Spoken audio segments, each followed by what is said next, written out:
Kung sawa na sa mga putok-batok at pangmalakas ang food trip ngayong Pasko, heto naman ang mga pantanggal umay, mga negosyong panghimagas na magpapatamis ng Pasko.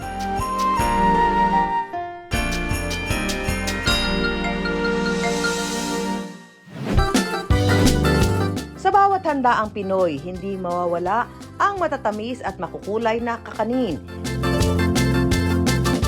Bila-bila o kung ihain, mapasimpleng puto o bibingka, hanggang suma na may iba't ibang flavor, present ang mga kakanin.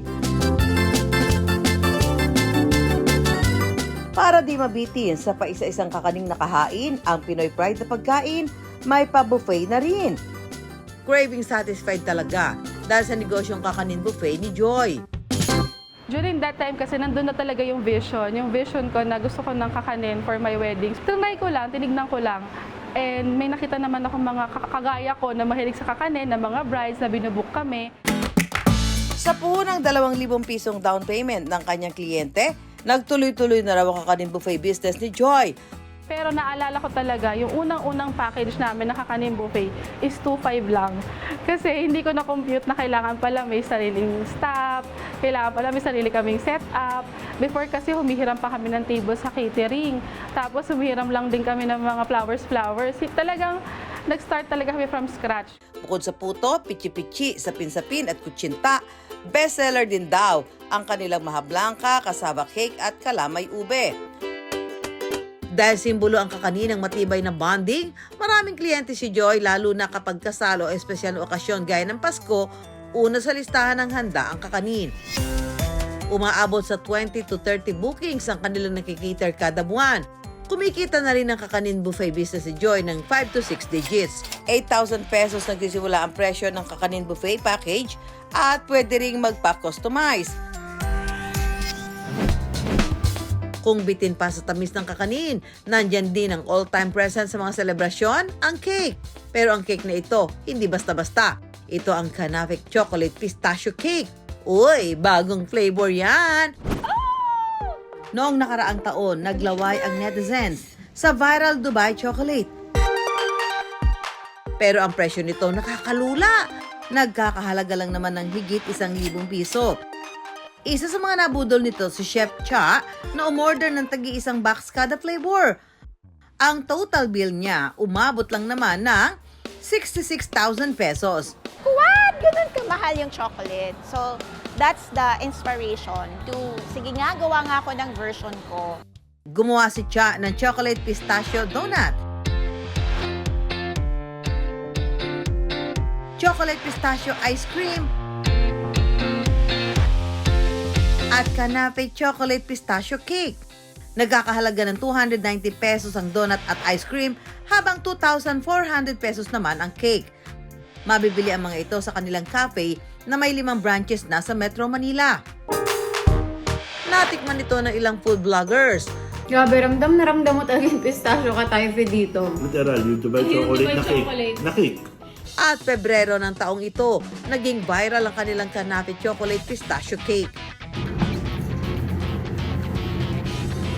Oh my God. Super sarap nito. Ito yung tipong ipagdadamot mo.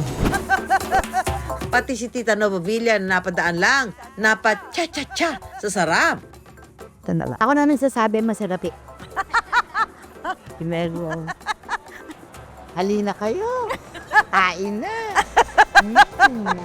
Masarap na merienda. Papa siya cha-cha-cha.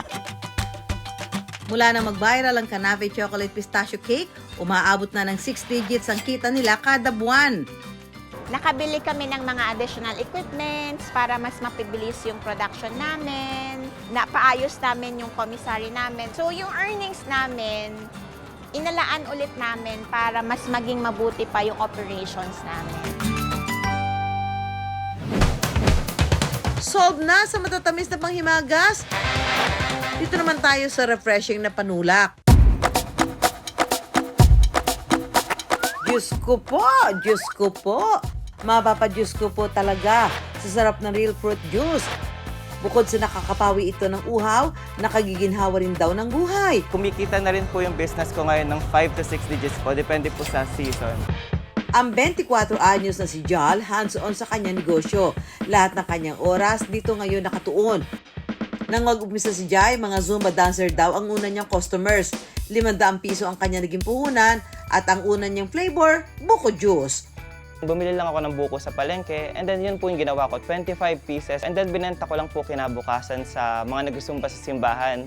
And then after po, naubos po siya. After 1 month, nakabenta po ako ng 1,000 pieces na buko juice. Mula sa mga buko juice, nadagdagan na rin ito ng ibang fruit flavors. Gaano ba yan ka-fresh, Jai? Hi mga kapuso, nandito ako ngayon sa supplier ko ng fruit. So ngayon mamimili tayo ng mga prutas na kailangan natin sa production natin. Pagdating sa lemon, kailangan yung pinipili natin is bright yellow and smooth yung surface ng skin niya. Bakit? Kasi mas juicy pag smooth yung skin and pag bright yellow siya, mas fresh yung lasa. Hindi katulad ng mga ganito. Pag dark yellow and rough yung skin niya, konti lang sabaw and hindi na ganun ka-fresh yung lasa ng juice niya. Dito naman sa dalandan, mas okay yung dark green siya and smooth din yung skin ng balat ng dalandan kasi mas juicy and mas may asim siya. So lasang-lasa mo yung dalandan. Hindi katulad dito sa yellow, matamis-tamis na yung lasa niya. So hindi mo na malalasahan yung konting asim ng dalandan. At pati pala sa pakwan, may technique din. Kailangan maliit yung mata niya dito. So, para maging mas mapula and mas matamis yung pakwan na gagamitin natin sa juicing natin. And di rin maganda yung sobrang hinog na pakwan. Kasi pangit na yung lasa and kagad siya nasisira. Tikiman time! So, Jai, di ko palalampasin yung pagkakataon na tikman itong mga produkto mo. Pero siyempre, isa lang muna titikman natin. Yes, so- Ano ba yung best seller mo dito? Ito pong coco lychee po namin po. So, may lychee yan. Yes po, may real lychee po siya. Oo, may lychee. Ay, ang sarap. Lasang lasa. Sabi ko, titikim lang, mauubos ko pa. Siyempre, hindi lang tayo ang marerefresh for today dahil mamimigay rin tayo ng mga nandirito sa terminal ng bus. Kaya kami dito sa bus, sa biyaheng, sa Pampalay. Bulacan. At mamimigay natin yung mga fruit juice ni Jai. Jai. Hindi, lasang-lasa talaga. Malasa, Lasang pakwan talaga. pakwan na pakwan. Bukong-buko! Lasang masarap, lasang buko. Lasang ano? Dalandan, suba. Ayun, kaya niya sabi niya suhay kasi naman medyo magkalapit ang lasa. Masarap. Ayan, pampawi ng pagod niyo. Ang mga panghimagas na kumikiliti sa panlasa, hindi lang iti ang hatid sa hapagkainan ngayong Pasko, kundi pati matamis na kita para sa mga extra sweet negosyante.